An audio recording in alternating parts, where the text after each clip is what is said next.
राहाता तालुक्यातील एकरुके येथे हुंड्यासाठी होत असलेल्या मानसिक व शारीरिक छळाला कंटाळून एका 23 वर्षीय विवाहितेने विहिरीत उडी घेऊन आत्महत्या केल्याची धक्कादायक घटना उघडकीस आली आहे। प्रिया शुभम ढगे असे मृत विवाहितेचे नाव असून या प्रकरणी पती, सासू आणि सासऱ्याविरुद्ध राहाता पोलीस ठाण्यात गुन्हा दाखल करण्यात आला आहे। मिळालेल्या माहितीनुसार मे 2024 पासून ते 3 मे 2026 दरम्यान प्रियाचा सासरच्या मंडळीकडून सातत्याने छळ केला जात होता। घरच्या बांधकामासाठी माहेरून 4 लाख रुपये घेऊन ये अशी मागणी करत तिच्यावर वारंवार मानसिक व शारीरिक अत्याचार करण्यात येत होते। तिला मारहाण करणे, शिवीगाळ करणे तसेच उपाशी ठेवून त्रास देण्यात येत असल्याचे तक्रारी नमूद करण्यात आले आहे। या सततच्या छळाला कंटाळून प्रियाने राहाता तालुक्यातील एकरुके येथे वडिलांच्या राहत्या घराजवळील विहिरीत उडी घेऊन जीवन संपवले। आत्महत्येपूर्वी तिने मोबाईलवरून कुटुंबियांना पाठवलेल्या व्हॉट्सअप संदेशामध्ये सासरी होत असलेल्या त्रासाबाबत माहिती दिल्याचेही समोर आले आहे। या प्रकरणी अनिल बाळासाहेब बोर्डे यांनी राहाता पोलीस ठाण्यात तक्रार दिली। त्यानुसार पोलिसांनी शुभम राजेंद्र ढगे पती, राजेंद्र आबासाहेब ढगे सासरे आणि प्रतिभा राजेंद्र ढगे सासू सर्व राहणार कोराळे तालुका राहाता यांच्या विरुद्ध गुन्हा दाखल केला आहे। आरोपींविरुद्ध भारतीय न्याय संहिता कलम 108, 85, 115, 1, 352, 351, 2, 3, 5 अन्वये गुन्हा नोंदवण्यात आला असून पुढील तपास महिला पोलीस उपनिरीक्षक कोमल कुमावत करत आहेत। ऐन तारुण्यात एका विवाहितेला हुंड्यासाठी छळामुळे आत्महत्येसारखे टोकाचे पाऊल उचलावे लागल्याने राहाता तालुक्यात संताप व्यक्त केला जात आहे।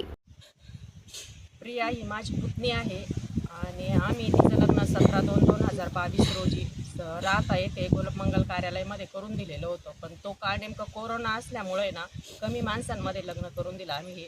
पण त्यांची अपेक्षा होती का त्यांनी सिद्धी संकल्पमध्ये मोठं लग्न करून द्यावं, पण मग कोरोनाची परिस्थिती असल्यामुळे आम्ही ते लग्न साधं आणि सिंपल पद्धतीने केलं।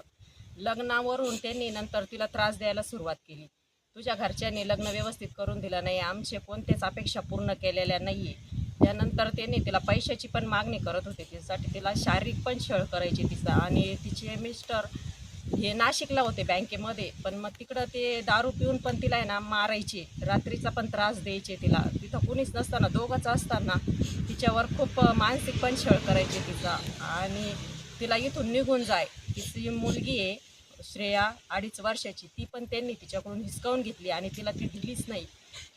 ती त्या मनस्थितीमध्येच नव्हती, तिचं बाळ हिसकावून घेतल्यामुळं ती इकडं आली। पण तिला आम्ही समजून सांगायचं, पण काय तिने काय विचार केला आणि काय नाही, ते घरच्यांच्या त्रासाला वैतागूनच ती स्वतःनीच आत्महत्या केलेली आहे तिने।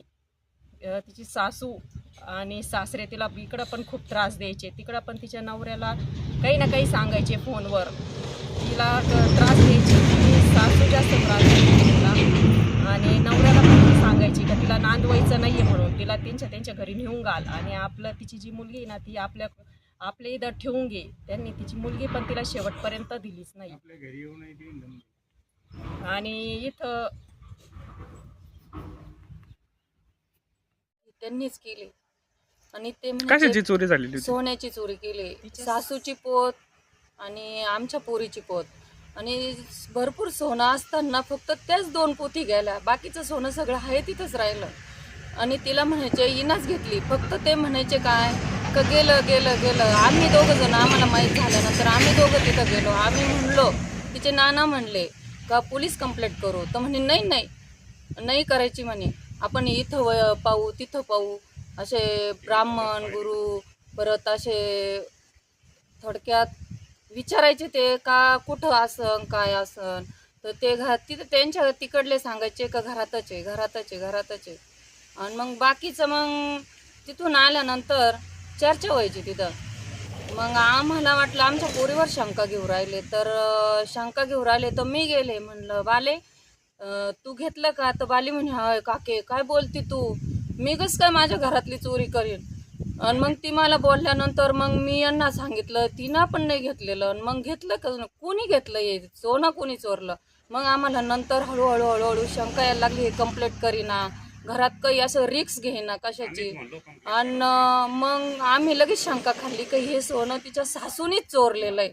पण बालीचं नाव घेतलं त्याच्यात, प्रियानी घेतलं। आणि घेतलं कसं, प्रियानी चोरलं तर चोरलं, आई वडिलांकडे नेऊन दिलं आणि आई वडिलांनी तिच्या लहान्या बहिणीचं लग्न करून दिलं। तर मी म्हणलं आम्ही हरामाच्या पैशांवर एवढं लालची नाही, आम्ही आमच्या मनगटात भरपूर बळ आहे, आम्ही त्याच्यावर लग्न केलेलं आहे म्हणलं, आमच्या सोन्यावर, तुमच्या सोन्यावर लग्न नाही केलेलं. असं मी त्यांना बोलले, तिथं बालीला बोलले, बालीच्या नवऱ्याला पण बोलले. आणि मग म्हणे एवढं मी तरी ती न खसली. तर मी म्हणलं बाले तू टेन्शन घेऊ नको, तू घेतलेलं नाही ना, नीट भीड जग, वरमान करून जग, कांढावानी जगू नको, यांना तुझी पण शंका येईल नाही तर, असं मी तिला सांगितलं. आम्हाला 6 वाजले घरी यायला. तिथून आल्यावर मी तिला फोनवर बोलले, बाले तू टेन्शन घेऊ नको, बाले बरं का तू टेन्शन घेऊ नको. तिला सपोर्ट देत राहिलो आम्ही, पण ती खचतच चालली. आणखीन तिच्या तोंडा पुढं डायरेक्ट म्हणायचे प्रियाने चोरलं, प्रियाने चोरलं, ते खचायची ती. आता बी सोसायट झालं तिचं, तिनं मोबाईलमध्ये पण लिहून ठेवलं की मी सोनं चोरलं नाही, अक्काचे पैसे पण चोरले नाही. अक्काचे पैसे चोरीला गेले तरी म्हणायची मी नाही चोरलं, 500 रुपयांनी माझं काय होणार, परपंच होणार आहे का, तरी नाही म्हणायची ती. तरी ते म्हणायचे नाही प्रियानेच चोरलं. सगळ्यांना ती मला म्हणली, म्हणे काकी म्हणे अख्ख्या वस्तीवर तिने माझा बोबाटा केला का, प्रिया घाण आहे, प्रिया पालथ्या पायाची आहे, परत माधवनं म्हणायची, लई बोलायची, लई शिव्या द्यायची म्हणे ती मला. तरी हिला जीव मुठीत धरून राहिली, जगली. आम्ही म्हणायचो थांब थांब, दम धर, दुसऱ्याचं लग्न होऊ दे, मग आपाप शांतता होईल. आपाप न म्हणतोय सासू थांब, दम धर. तिला दमच निघाला, तिने लगेच विहिरीत जीव दिला.